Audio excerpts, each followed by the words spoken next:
The history of photography is littered with things which probably seemed like a good idea at the time, but turned out not to be. 1982, Kodak produced a disc film, a circular film with 15 exposures, which were to go into a new type of camera. This particular camera came with a film. The film for this one is actually a true print film, 15 exposures, developed before March 1990, so it's probably going to be fine.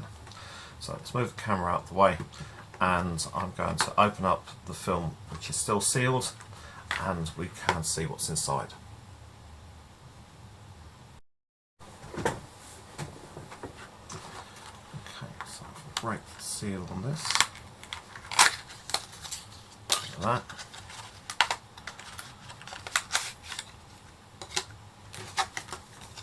What this is.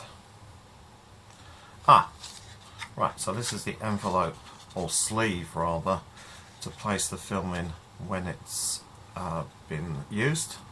Don't need that. Don't need that. And here it's the film itself.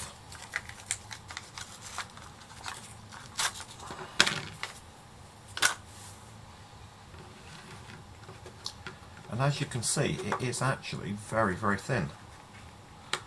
So that part of it does the job you want it to. Kodak assumed that the labs would invest in a new type of lens, a 6-element lens, for their printing machines. The labs really didn't bother because they probably didn't think there was a future in this format. Therefore, we don't really know how good this could have been. What we do know is that the images were quite poor.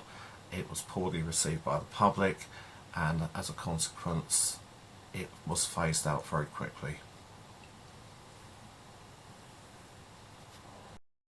As a very consumer orientated product, loading of this film is actually very, very simple. All I need to do is drop the cassette in there, make sure it's lined up, close it, and then I'm done.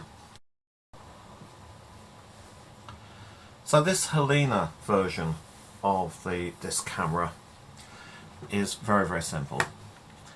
It has two lenses, a telephoto lens and a normal lens, and a mask changes inside the viewfinder to show you the proximate area which is covered by the different lens.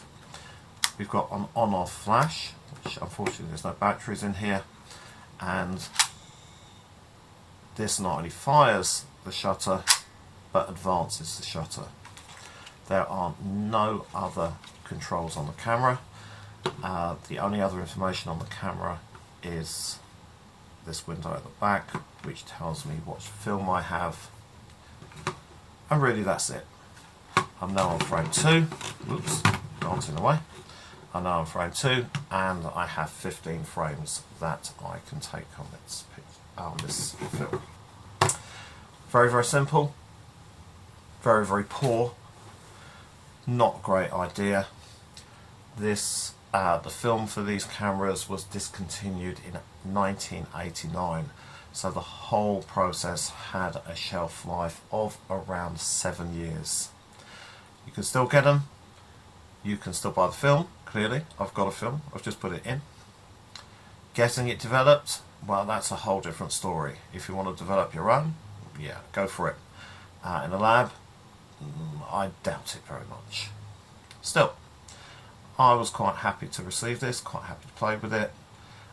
In my next video, I'm actually going to dismantle the film so you can see what's inside it.